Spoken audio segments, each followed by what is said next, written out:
Hello and welcome to this episode of Kennedy Saves the World. On Monday on Outnumbered, we talked about a very interesting article in the Wall Street Journal about women no longer wanting to get married, which I don't believe, but I think there is a group of women out there who want to convince themselves of that because there has been so much value placed on partnering up with a permanent partner and doing it as quickly and as deeply as possible. And if that's your aim in dating, you are setting yourself up for disaster because there's nothing more off-putting to a guy than a woman who on the first or second date is like, so what are we? Are we boyfriend and girlfriend? Do you want to get married? Do you want to have kids? And of course, it's very important to have those conversations early on and try and put yourself in a position where you are meeting people who are like-minded and who have the same kind of overall life goals. Yes, of course you want that. And for that, that's when apps are really helpful. That's when, some of those screeners, where you get to separate someone who is more interested in finding a long-term partner versus someone who just wants to find someone for a quick 15-minute rub out at a truck stop. There's obviously quite a gulf between those two interested types. But the article was basically pushing the idea that there's this big movement to be sober and for women to be happy being on their own, which actually, if you are happy on your own and you do find fulfilling friendships and you are having these satisfying vacations and experiences, you are much more likely to be in a position where you're in a good space to enter into a relationship. So you can tell yourself that you don't want to be with someone long term, that, the idea of motherhood and marriage is passé and it's not for you. We can rationalize all sorts of things for ourselves in order to talk ourselves out of what we really want. But obviously, the idea of being with another person and having companionship and deep love that lasts through time, that's not something you necessarily want to give up because you have had bad luck in dating. And, in this article, they interviewed a lot of women who were like, well, the quality of men, it's just not there anymore. And I actually disagree with that. I think here are some of the issues. Number one, there are a lot more women than men who are going to college. So that means that there are more women who are going through a 4-year process where they're essentially being propagandized by angry, man-hating leftists, if we're going to employ some stereotypes. And I absolutely think we should. And the idea of abandoning those, it's a fool's errand because you kind of have to have some stereotypes in order to organize and make sense of the world. Not necessarily negative, but, you can take all the evidence that you have and come up with a broad conclusion. And I think that's more appropriate than saying you're just stereotyping people. But if you look at the big institutions of higher learning that make headlines, it's all about convincing people who go there that everyone has to rethink their privilege, whether it's whiteness or maleness. And if you have both of those, then you are somehow an even greater oppressor who needs to be taught a lesson, and you are less valuable because you have had the upper hand and the advantages in society for centuries, if not millennia. And so the aim for a lot of the more sociological, gooey majors has been essentially to neuter the dominance of white men through time.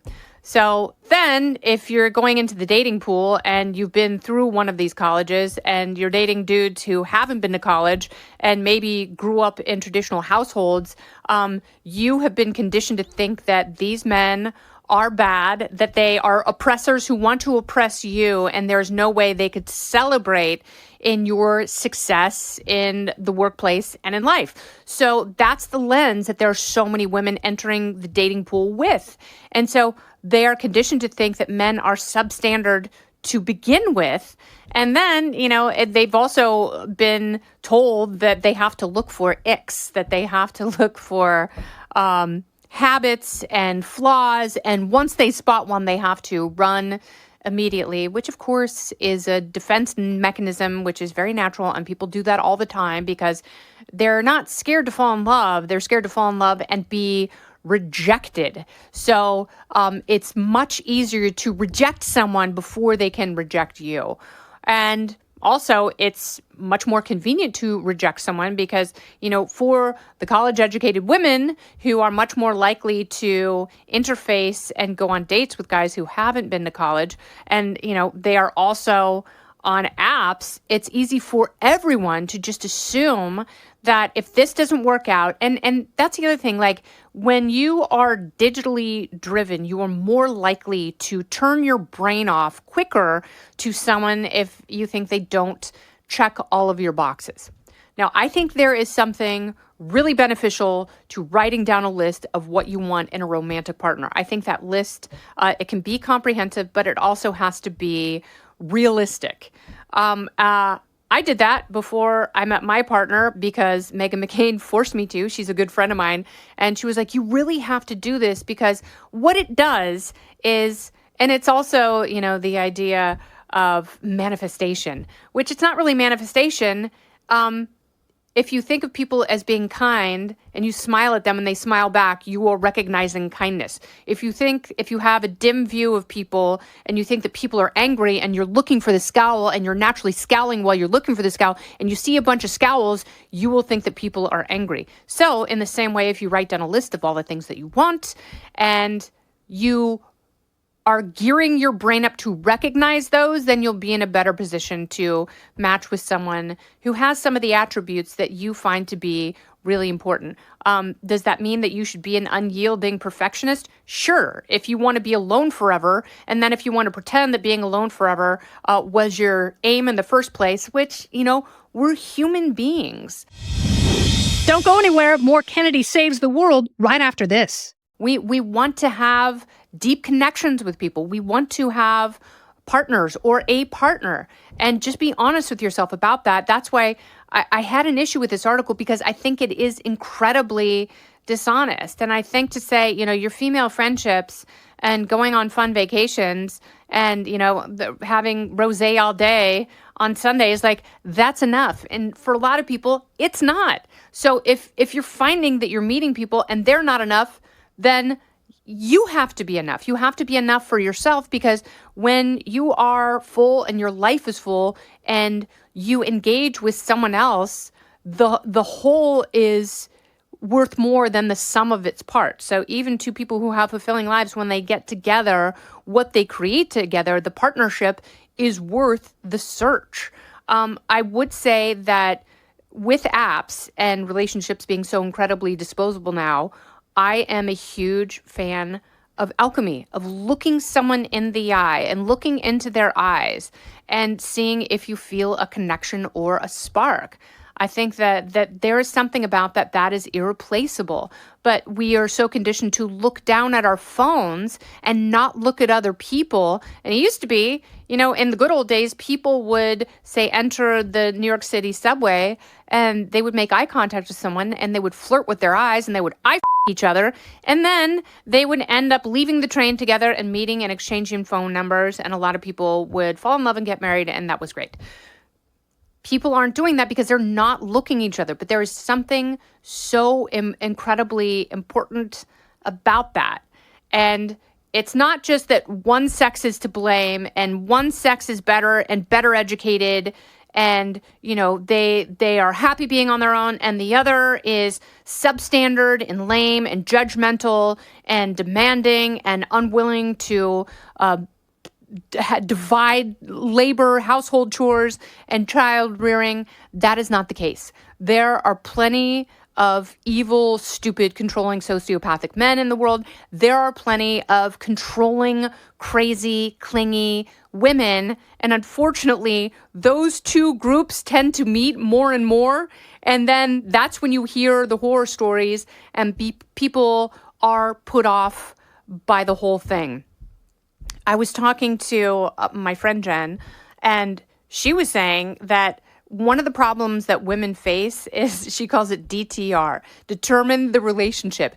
And women want to do that too quickly. Stop doing that. That is so off-putting. And, there is something different about women's brains and men's brains. And I heard, there's a woman that I know at work, and, she had been going on a lot of dates. She happened to go on a date with a mutual friend of a couple that I know knows the guy that she went on the date with. And the guy said on their first date, she was like, I need to know if you want to have kids. I need to know how quickly we're going to get in a relationship.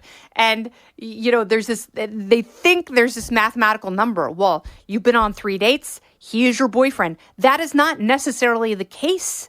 There is something, and I came upon this principle the first time I did yoga. And that I was really bad at yoga. I still am. I'm an inflexible person, and I will have to work at it my entire life. That's why yoga is a practice. But one of the things the yoga instructor said was allow your body to do something that feels painful, that you will ultimately progress to. Do not force it, because you will get injured. It is the same thing in relationships. You have to allow these things to become what they ultimately will become. If you force them, you will injure, a newly forming connection. And for some people, it's worth it because they need to have the control. Let go of the control like you do with your girlfriends. When you're out with your girlfriends, you're not trying to control the entire thing. You're just having fun. Do that with guys. Stop forcing everything. Just learn how to have a good time. Just learn how to be. Just learn how to allow whatever this is to become whatever it will be without forcing it and determining the relationship before there is something to be determined. Trust me on this.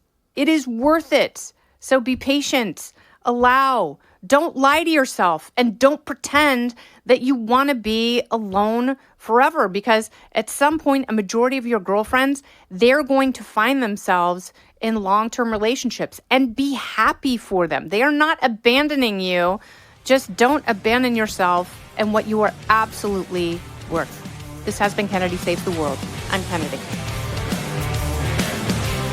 Listen ad-free with the Fox News Podcast Plus subscription on Apple Podcasts, and Amazon Prime members can listen to this show ad-free on the Amazon Music app. Oh, go ahead and leave me a review while you're there. I'd love to hear what you have to say. You've been listening to Kennedy Saves the World on the Fox News Podcast Network.